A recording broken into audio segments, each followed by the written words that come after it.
Vamos a dar lectura a 5 versos. Puedes abrir tu celular para leer la cita bíblica y después lo pones en modo avión, en silencio, ¿verdad? Primera de Corintios, capítulo 2. Vamos a estar dando lectura a 5 versos. Si se te dificulta encontrar Primera de Corintios, está justamente antes de Segunda. Bien, dice la palabra de Dios a la letra. Son palabras del apóstol Pablo hablando a la iglesia de Corintios y también para nosotros en este tiempo. Primera de Corintios, capítulo 2, verso 1 al 5. Así que, hermanos, cuando fui a ustedes para anunciar el testimonio de Dios, no fui con excelencia de palabras o sabiduría, pues me propuse no saber entre ustedes cosa alguna sino a Jesucristo y a este crucificado. Verso 3. Y estuve entre ustedes con debilidad y mucho temor y temblor. Y ni mi palabra ni mi predicación fueron con palabras persuasivas de humana sabiduría, sino con demostración del Espíritu y de poder. Verso 5, para que su fe no esté fundada en la sabiduría de los hombres, sino en el poder de Dios. Amén. Vamos a dar el tiempo a nuestro pastor Tomás. Bueno, gracias a ustedes y al pastor Ismael que nos están apoyando aquí con la Iglesia Centro Cristiano. Pero me da gusto esta mañana estar aquí con ustedes otra vez. Cuánto gusto estar aquí esta mañana. Entre tantas historias de la Biblia, mis hermanos, relatos, incidentes, cuando usted dedica tiempo para estudiar las historias de la Biblia y usted se mete, como por ejemplo el de Jonás, ¿no? Qué bonita esas cositas, hermana Gloria, que usted pone a los niños. Pero cientos de historias bíblicas. Si usted un día, cuando usted lee esas historias y agarra la Biblia y comienza a leer y leer y leer y leer y leer, y usted se mete a esa historia como viviendo la escena, eso queda en la mente y es interesante porque uno descubre tantas cosas que sucedieron y cómo Dios está trabajando con nosotros hoy.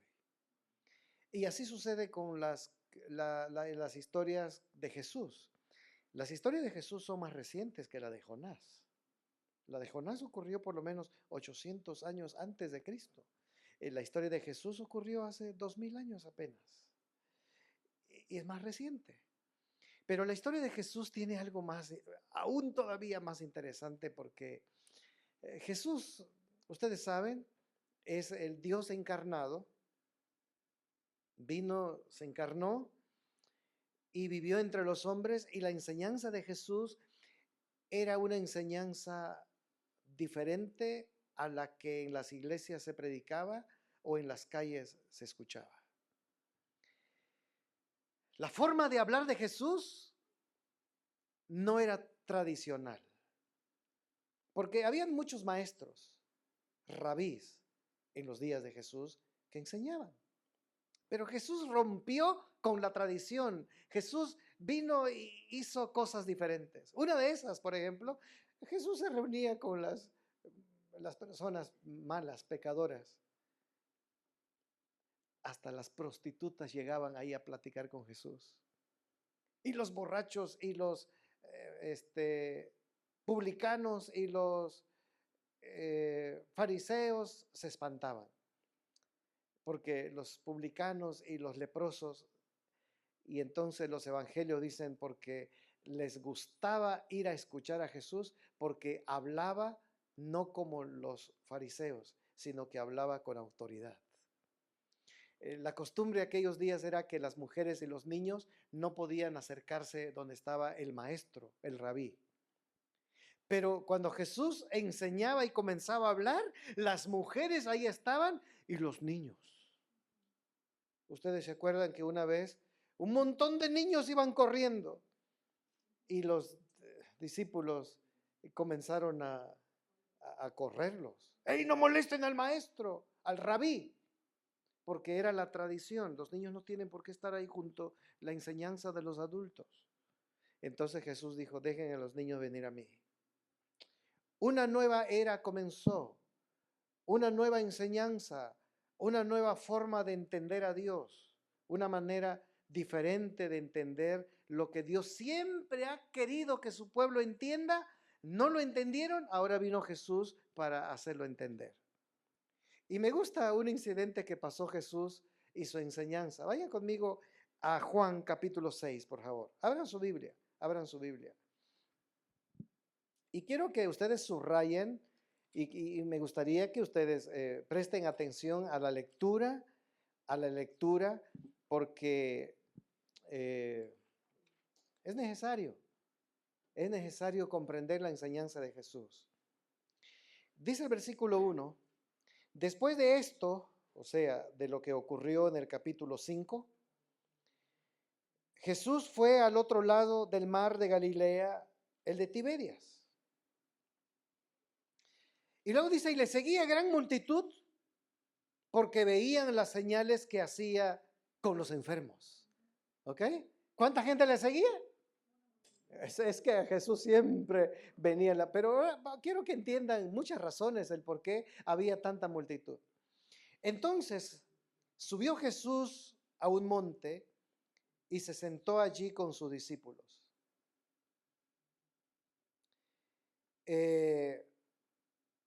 Ahí viene un incidente que la gente tenía hambre y les dio de comer. Estaban, dice el versículo 5, cuando alzó Jesús los ojos y vio que había venido a él gran multitud, dijo, ¿de dónde compraremos pan para todos estos? Y para reducir un poquito este incidente aquí, Jesús hizo un milagro de la comida, vino una multitud, les dio de comer. Entonces lean el versículo 10. Entonces Jesús dijo, haced recostar a la gente, y había mucha hierba en aquel lugar, y se recostaron para comer, y el número de aquellos, ¿como cuántos era? Era como 5,000 varones. Ustedes pueden leer Mateo, Lucas y Marcos relatan la historia, y entonces Mateo dice eran 5,000, pero sin contar las mujeres y los niños. Habían tres razones el por qué la gente en verdad seguía a Jesús. Había un grupo de personas que seguían a Jesús porque les gustaba escuchar la enseñanza. Pero había otro grupo que seguían a Jesús porque querían ser sanados. Había muchos enfermos y querían ser sanados. La única y última esperanza que mucha gente tenía es que querían ver a Jesús para ser sanados. Pero había otro grupo de personas que no tenían comida. La situación era difícil en los días de Jesús, mis hermanos, en aquellos tiempos. No había suficiente comida. Gracias a Dios, ustedes y yo creo que vivimos todavía en una época en que hay bastante comida. Hay bastante comida. La gente era una multitud que seguía a Jesús porque a ver si algo sucedía por ahí, a ver si había comida. Así que por lo menos 3 grupos de personas seguían a Jesús. Los que iban a él porque les gustaba escuchar la enseñanza, o sea, iban por la enseñanza, no era igual que los demás de que ellos siempre escuchaban, y aquellos que iban porque buscaban curación de sus enfermedades, y luego había otro que eran porque querían comer, querían pan, tortilla, algo. Bueno, y aquí Jesús hizo un milagro. Ahora, entre estas cosas que Jesús vivió y con la gente, no era solamente darles de comer o solo hablar. Jesús traía las buenas nuevas Y las buenas nuevas que Jesús comenzó a predicar era que el reino de Dios se ha acercado. ¿Y cuál es ese mensaje? En medio de las enseñanzas de la época, en medio de las enseñanzas que había en aquellos días, la influencia de los fariseos, de los escribas, de los saduceos, donde habían más de 500 leyes diferentes del Talmud, que habían reglas, leyes. Por ejemplo, no puedes caminar tantos pasos en sábado, no puedes llevar tu enfermo al doctor. Y aunque parezca increíble, pero todavía en este tiempo existen cosas como esas, donde hace falta mucha conocimiento de la enseñanza de Jesús. Yo me crecí en mi iglesia, mis hermanos, escuchen bien. La gente no se quería convertir al evangelio en mi pueblo porque los adventistas comíamos tortilla fría y comida fría los sábados. Entonces nos llamaban los comefríos. Mi esposa se admira porque de pronto dice, caliéntalo. Yo agarro una tortilla, me la como, no la caliento, una gordita no la caliento, de pronto dice, le digo, quiero comer algo y saco el frijol así frío y me lo como, yo no lo caliento. Me dice, oye, caliéntalo. Le dije, así sabe bien. Es que yo me crecí, hasta los 17 años estuve en mi casa y todos los sábados la comida era fría, no se podía calentar, era pecado. Mi mamá preparaba unas tortillas grandes, algunos de ustedes ya conocen las tlayudas, ¿no? Esa era la comida del sábado y como estaba corriosa, lo único que hacíamos era mojarlo en agua para que se ablandara y entonces sacar la olla de frijol y servirnos y comerla fría, fría, fría, todo frío. Bueno, el istmo de Tehuantepec es caliente, siempre hace calor, así que pues no caía mal comerla todo frío porque refrescaba el estómago. En los días de Jesús, las enseñanzas eran de opresión. Jesús, su enseñanza era, wow, ustedes han conocido la lectura de tantas cosas. Y eso causaba impresión. Pero hay unas cosas que quiero que leamos. Busquen su Biblia otra vez.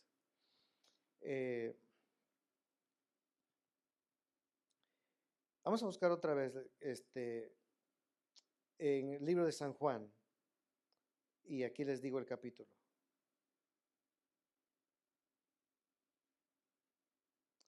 Busquen por favor ahí mismo en San Juan, pero vayan conmigo hasta el versículo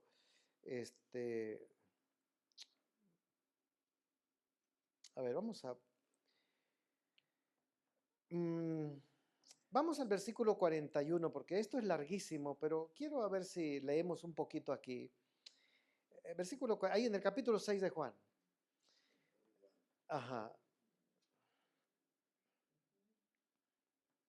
Dice, bueno, miren, para que me ayuden ustedes a entender esto, vamos desde el versículo 25 y hablándole, sí, vamos a leer el versículo 25, ok, vayan conmigo, por eso les dije, presten atención los textos, quizás subrayen algunas palabras y presten mucha atención. Dice el versículo 25, y hallándole al otro lado del mar, le dijeron, Rabí, ¿cuándo llegaste acá? Porque él estaba del otro lado del mar, ¿se acuerdan lo que leímos del el milagro que hizo de los panes? Entonces Jesús cruzó del otro lado y la gente le siguió y le dicen, maestro, ¿y cuándo llegaste acá? O sea, del otro lado. Versículo 26, Jesús le responde, de cierto les digo que ustedes me buscan, no porque habéis visto las señales, sino porque comisteis pan y se llenaron. Bueno, esa autoridad solamente la tiene Jesús. Nosotros no podemos decir a la gente, tú vienes aquí solo porque hay comida. No, no, nosotros no podemos decir eso. Porque la enseñanza de Jesús aquí tiene algo mucho más que él quería enseñar, ¿no? Nosotros no podemos tratar a la gente así, pero la gente, como les dije, había tres cosas por la cual la gente seguía a Jesús. Uno, porque algunos realmente querían escuchar la enseñanza. Dos, porque querían ser sanados. Había muchos enfermos. Y tres, es que había mucha gente sin comida. Y esos llenaron el espacio. Y Señor, dice, ¿por qué no nos dijiste que ya llegaste aquí? ¿Cuándo llegaste? Ay, dice, ustedes me andan siguiendo porque la otra, allá comieron mucho y ustedes andan queriendo otra vez pan. Ahora, la palabra pan, escuchen, pan. ¿Qué es lo que buscaba la gente? Bueno, mis hermanos, es que en los días de Jesús, escuchen bien, el rico, la gente más rica comía pescado y comía carnero, pero la gente pobre apenas alcanzaban pan. Y el pan, no crean que es como esa concha mexicana o la quesadilla esa salvadoreña, o el pan era más o menos como la pita que conocemos, ¿no? Ustedes aquí conocen. Y la mamá agarraba un pedazo, no era una pita entera, cómete el pan o la tortillota entera. Le quitaba un pedazo y le daba, y era tiempos de hambre. El pan. Jesús hizo el milagro del pan y la gente se sació, leímos hace ratos. Llegan detrás de Jesús del otro lado del río y Jesús los ve. Ay, ay, ay, ustedes me están siguiendo porque la otra vez comieron mucho y ahora quieren comer otra vez. Pan. Entonces Jesús, escuchen bien, por eso les digo, nosotros no tenemos la autoridad de decir a la gente, hey, tú vienes porque hay comida. No, no, ustedes tranquilos. Cuando vean gente, pásenle, coma. Al contrario, hay que llamar más a la gente. En lugar de correrlos, hay que traerlos. Pero es que Jesús tenía algo más. Por eso les digo, vamos a leer, ¿ok? Vamos a leer. Miren,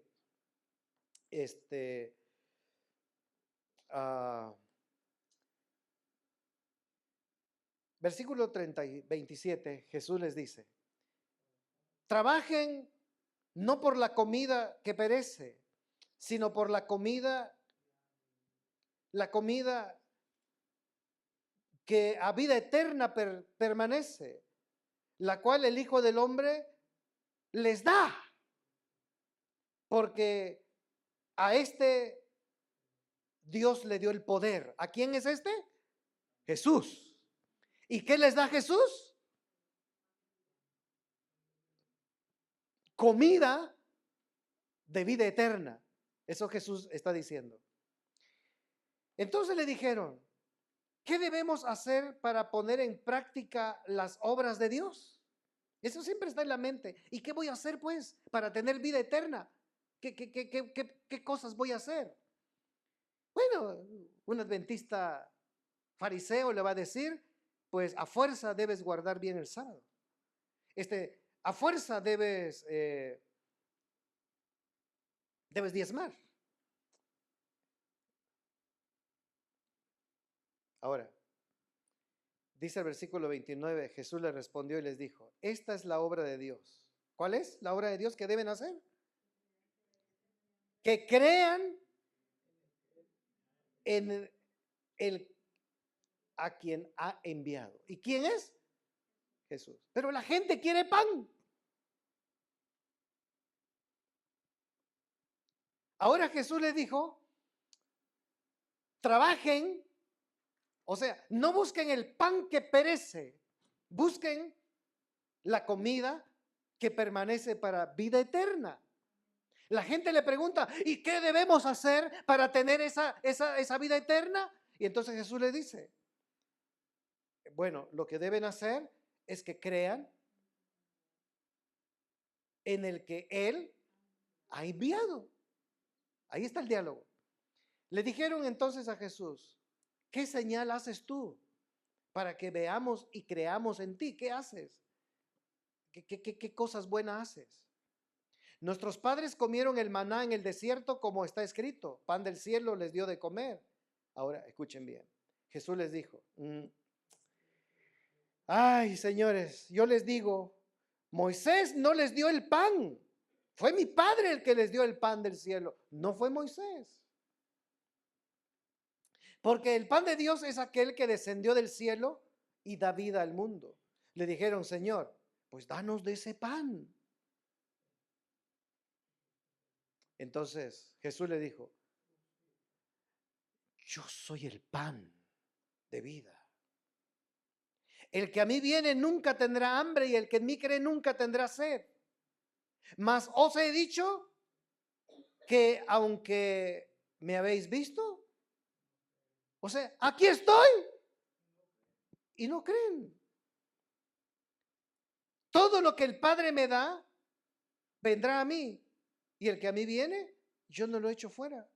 Porque he descendido del cielo no para hacer lo que yo quiero, sino lo que el Padre me ha enviado. Y esta es la voluntad del Padre que me envió, que de todo lo que me diere no se pierda, y yo no pierda ninguno, sino que todos resuciten. Lean el versículo 41. Entonces dice, murmuraban los judíos porque Jesús dijo, yo soy el pan que descendió del cielo.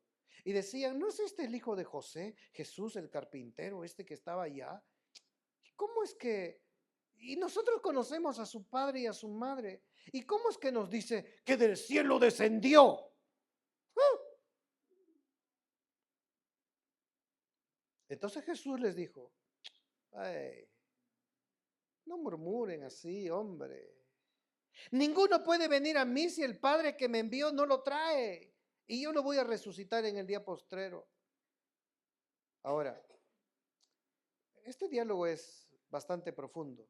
Vayan conmigo, por favor, hasta el versículo 47 ahora. Jesús vuelve a decir, de cierto os digo, el que cree en mí tiene vida eterna. Otra vez repite, yo soy el pan de vida. Vuestros padres comieron el maná en el desierto y murieron. Este es el pan que descendió del cielo para que el que coma ya no muera. Yo soy el pan vivo que descendió del cielo. Ahora lea el versículo 52. Otra vez los judíos discutían entre sí, ¿cómo puede este darnos a comer su carne? Porque Jesús está diciendo, el que come este pan, el que come mi carne, va a vivir. Y entonces los judíos dicen, ay, ¿qué le pasa? ¿Cómo es que dice que vamos a comer su carne? Entonces Jesús otra vez les dijo, versículo 53, de cierto os digo, si no coméis la carne del Hijo del Hombre y bebéis la sangre, no tenéis vida eterna. Madre mía. Y luego dice versículo 54, y el que come mi carne y bebe mi sangre, tiene vida eterna y yo le resucitaré en el día postrero. Porque mi carne es verdadera comida y mi sangre es verdadera bebida. Y el que come mi carne y bebe mi sangre, en mí permanece y yo en él.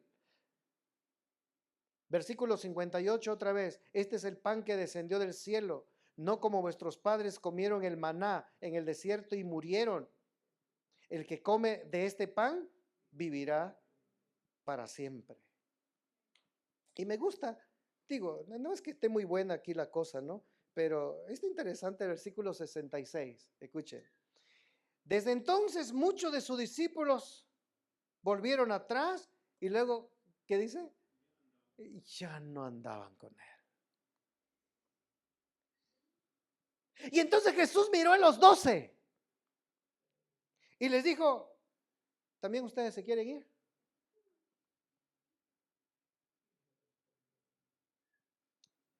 Ahora viene la respuesta. Dice Pedro, le contestó, ahí estaban los 12, Señor, ¿a dónde iremos? Tú tienes palabra de vida eterna. Y nosotros hemos creído y conocemos que tú eres el Cristo, el Hijo del Dios viviente. Wow, escuchen, hermanos. Tantas cosas que nosotros estudiamos, tantas cosas que nosotros leemos.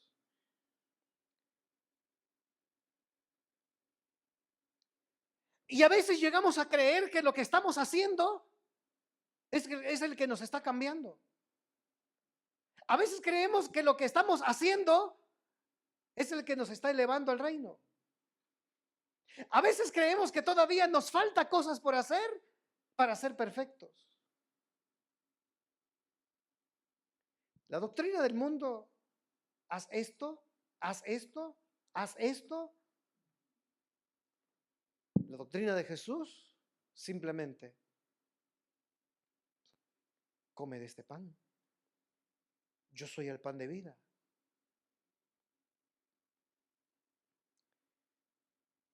Hay una confusión aún todavía en nuestro tiempo. ¿Cómo vamos a tener la vida eterna? ¿Qué debemos hacer? Yo tuve una lucha con mi mami porque ella me crió, ¿no?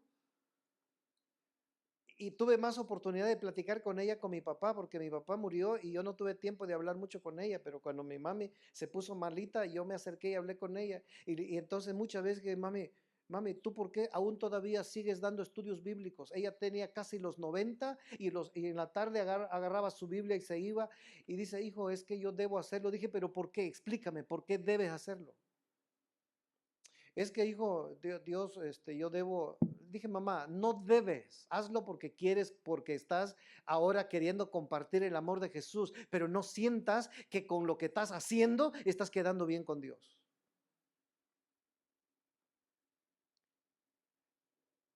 Y 2 semanas antes que muriera mi mamá, estaba casi en la agonía.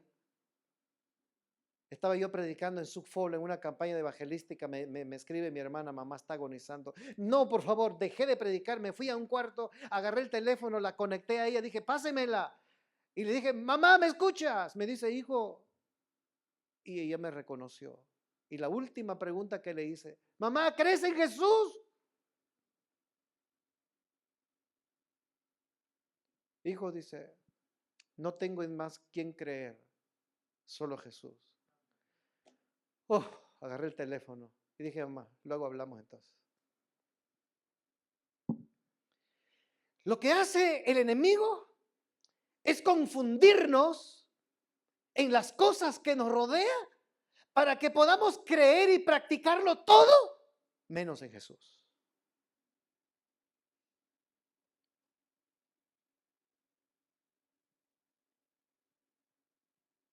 Cuando Jesús comenzó a hablar con aquella gente y le dijo, ustedes me siguen porque quieren comer, quieren llenarse, quieren pan. Y entonces Jesús aprovechó, yo soy el pan, el que come este pan tendrá vida para siempre. Señor, danos de ese pan. Yo soy. El que come mi carne y tome mi sangre tendrá vida eterna. Y la gente no entiende. Wow, ¿cómo este va a querer comer? Es que no entienden, la mente está cerrada. Jesús dijo, yo soy el pan vivo, el que bajó del cielo. Jesús está hablando en un lenguaje figurado, en parábolas. Siempre habló. Y cuando comenzaron a entender, bueno, ahora Jesús dice que todo lo que vamos a hacer es creer en Él, comer ese pan, y la gente comenzó a irse, comenzaron a irse. Y saben que Jesús no les dijo, ¡hey! ¿A dónde van? Bueno, Jesús regresa la mirada, ahí estaban los 12 discípulos sentados, imagino que nada más agachaban y vieron a Jesús. Y Jesús los voltea y le dice, ¿también ustedes se quieren ir? ¿Se quieren ir? Entonces Pedro, a nombre de los 12, Señor, no tenemos dónde ir.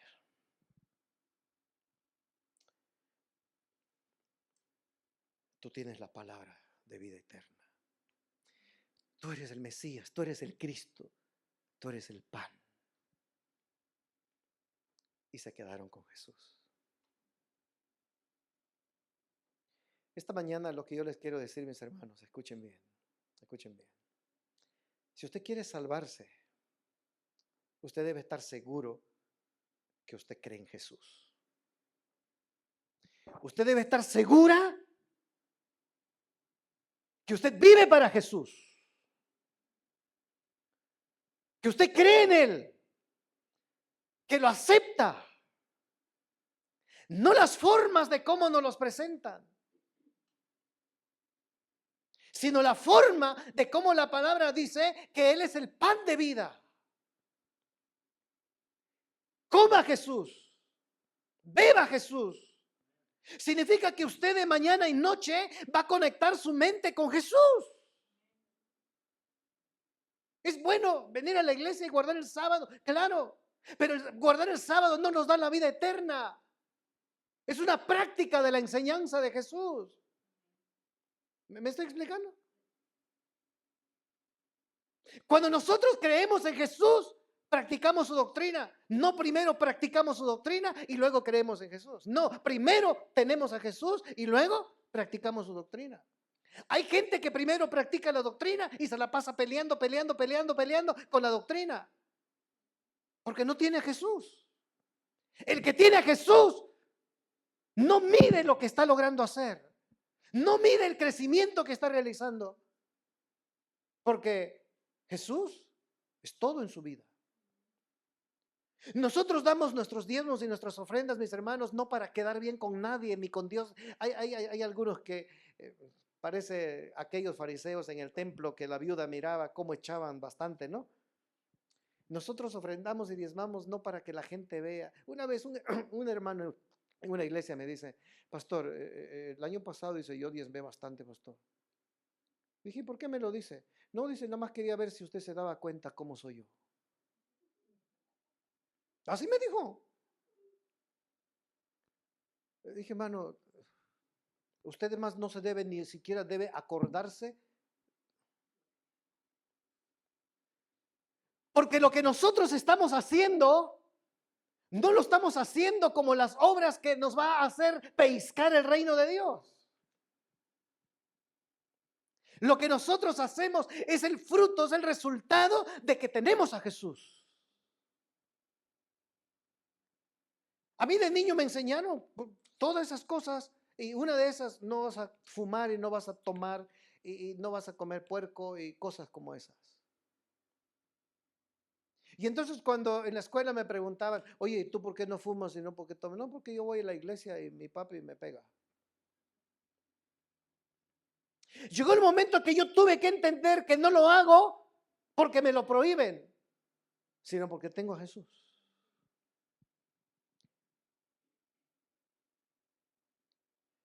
Y la discusión de Jesús con aquellos grupos, aquel grupo de gente, los fariseos, los judíos, que no estaban entendiendo su lenguaje y se fueron. Y Jesús le dijo a sus discípulos, ¿también ustedes se quieren ir? Estos entendieron, Señor, no tenemos dónde ir. Contigo lo tenemos todo porque tú tienes palabra de vida y tú eres el Cristo, el Mesías. Mis hermanos, ustedes, cada uno de ustedes debe estar seguro de que cree en Jesús. Usted debe asegurar que su hijo o su hija cree en Jesús.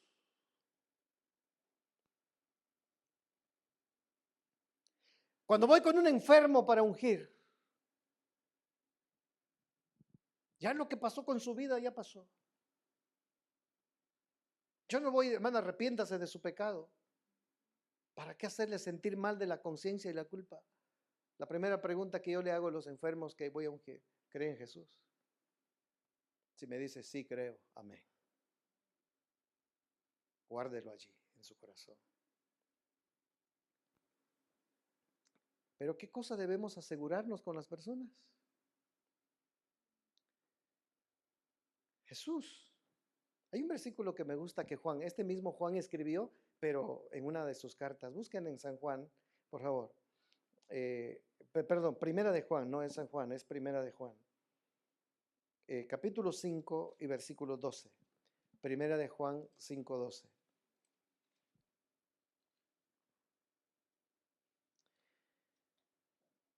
¿Lo tienen? El que tiene al Hijo tiene la vida. Y el que no tiene al Hijo de Dios no tiene ¿qué? La vida.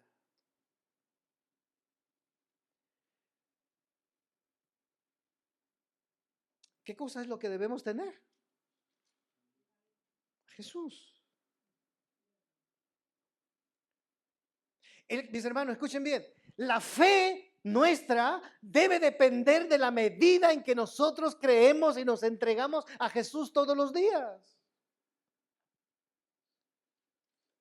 La gente nos puede recibir mal, nos pueden tratar mal en el trabajo, la familia, pero nunca usted se va a apartar de Jesús porque usted está en Jesús.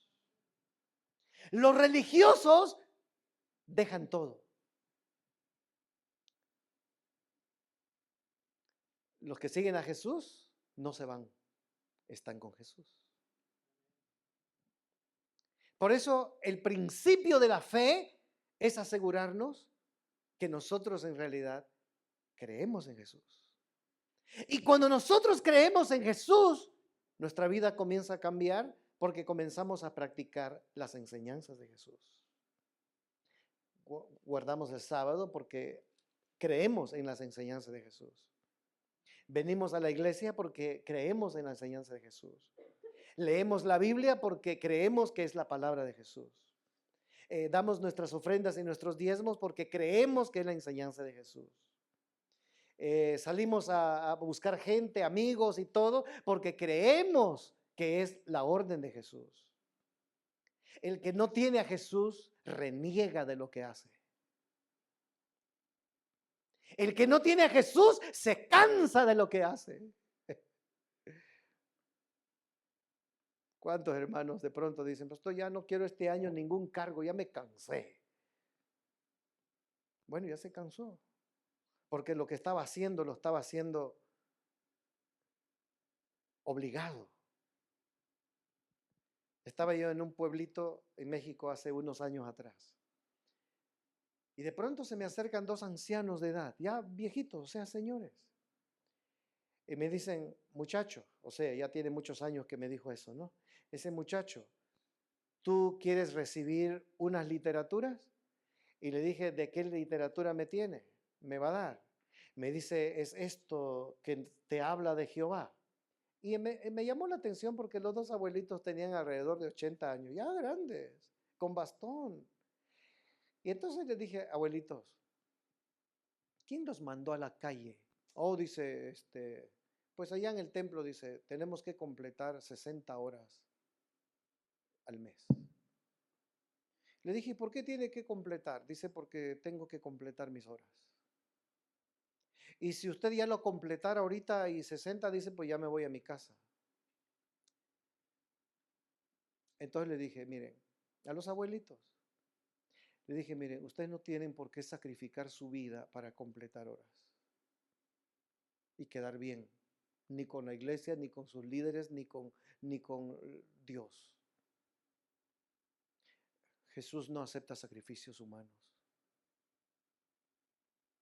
No hay ninguna obra buena que sea buena sin Jesús. Escuchen bien.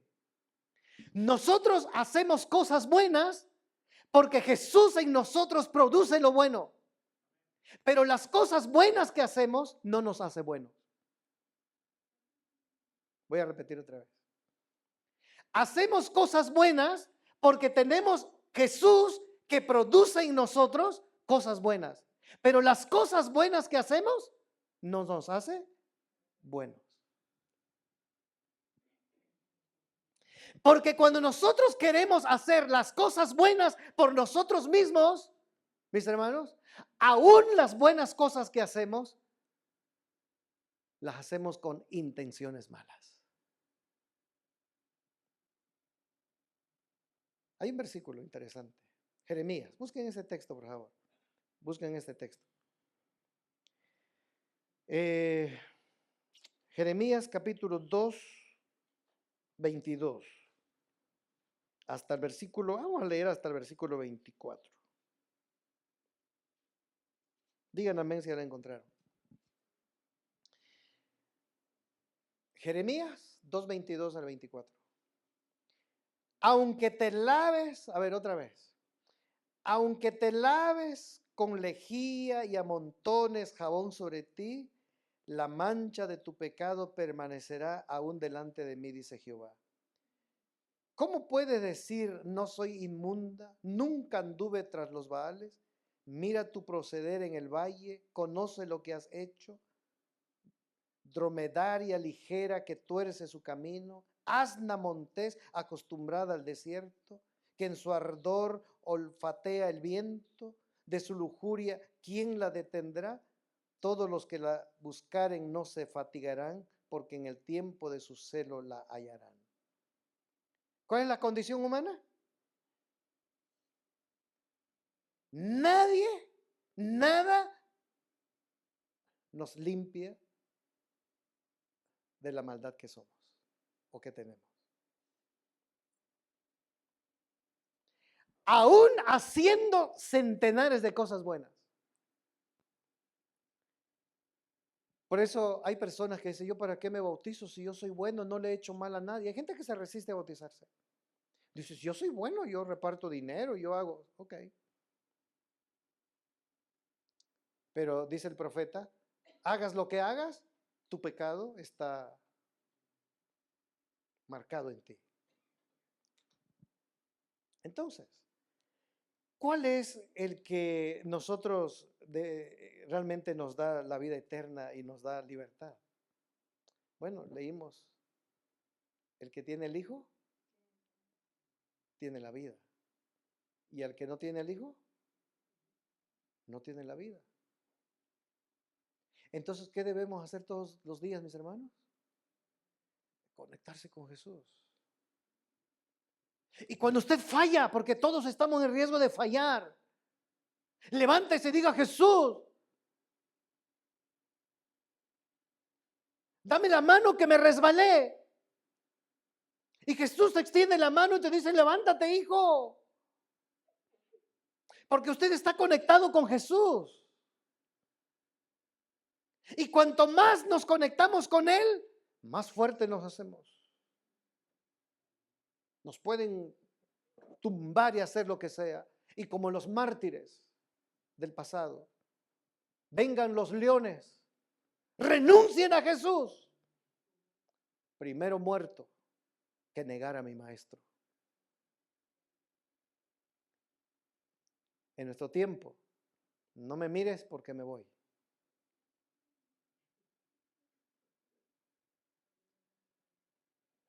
Dos, tres que conozco, con su plato buscando comida ahí en el comedor. Hermano, váyase a la fila, fórmese.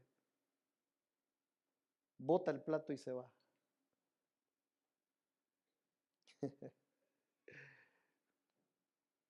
Todos los años hay nombramientos en las iglesias. Bueno, en casi todas. En una de esas, dos hermanos no tomaron cargos y se acercan a mí. Pastor, este año no me dieron cargo. Dije, bueno, la comisión de nombramientos consideró que usted debe tomar tiempo para sentarse en la clase y escuchar. ¿Ah, sí? Bueno, dice, está bien. Se fueron. Fui con la comisión. Dije, hermano, hay que darle, aunque sea de diácono. Pastor, dice, la junta escuchó usted analizar el caso. Hay que darle tiempo. ¿Y cómo los voy a corretear para que vengan? Es que no tienen a Jesús.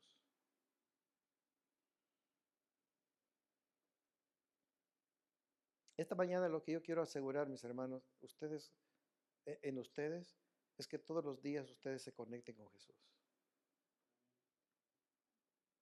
Si quieren llegar temprano el sábado, amén, porque quieren ustedes cantarle a Jesús, no porque quieren quedar bien. Si ustedes quieren dar una ofrenda grandísima, pastor, tengo una ofrenda grandísima que dar, amén, délo, pero délo porque le nace en su corazón darle a Jesús, no porque quiera ser dueño de la iglesia. Ustedes creen que eso no es verdad, pero la gente piensa así. En una iglesia hace como 10 años, por allá lejos de aquí, llega un hermano y me dice, pastor, este templo casi yo lo compré.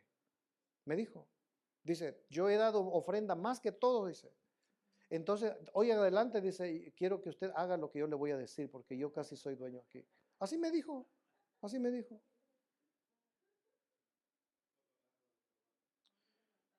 ¿Ah? Entonces yo fui a la conferencia.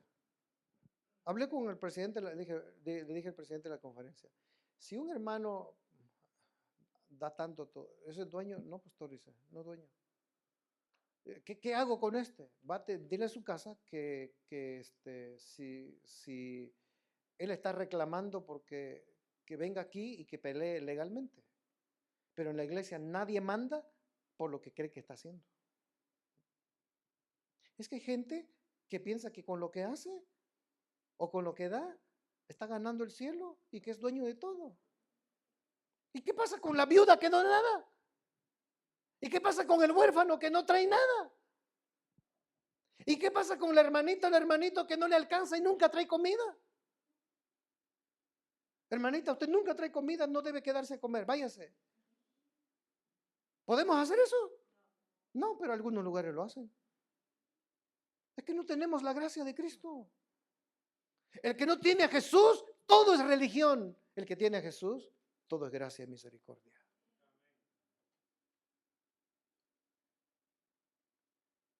Por eso esta mañana les quiero decir,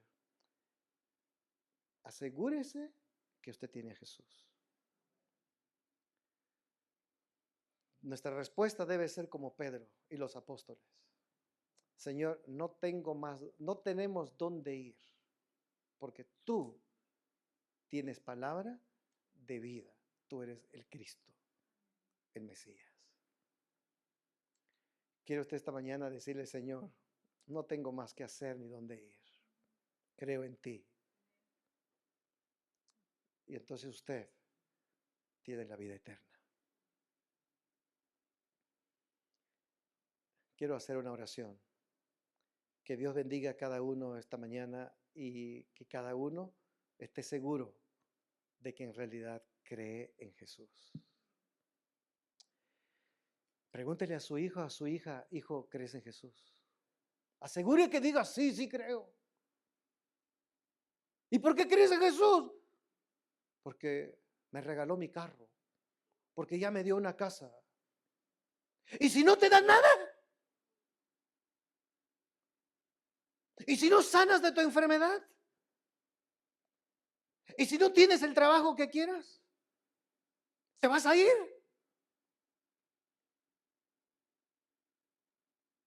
Entonces Jesús te pregunta, ¿y tú también te vas? Y nosotros debemos contestar, no tengo dónde ir, Jesús, porque tú eres el Cristo y tú tienes la palabra de vida eterna. Asegure que sus hijos creen en Jesús. No porque pasaron el examen o porque están recibiendo esto o porque crea en Jesús. De vez en cuando pregúntale a la esposa, al esposo, oye viejo, ¿tú crees en Jesús?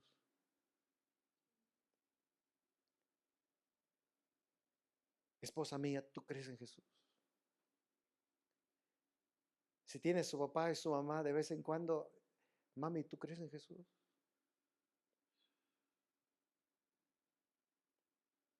Y esta es la fe que nosotros tenemos, que creamos que Jesús es el verdadero pan que sacia nuestra hambre. Quiero orar que cada uno de ustedes cada día asegure, estamos en la iglesia porque son cosas de las prácticas, pero podemos estar aquí sin Jesús. Hay que estar aquí, pero con Jesús. Y yo quiero orar que ustedes tengan a Jesús. Estén aquí con Jesús. Y cuando salgamos de este edificio, sigamos con Jesús. Porque Jesús es todo. ¿Quieren orar así? Vamos a colocarnos de pie.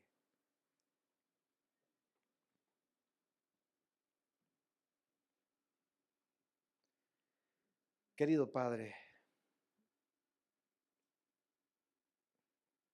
hay cosas que no entendemos. Nuestra mente todavía está limitada y queremos hacer cosas. Todavía creemos por lo bueno que queremos ser, tenemos la vida eterna. Todavía creemos, Padre, que porque sentirnos mejor que otros. Esta mañana lo que queremos pedirte es que nos ayudes a entender que lo que necesitamos es a Jesús. Que podamos vivirlo cada día, todos los días. Que la presencia de Jesús en nosotros sea el que produzca las cosas buenas.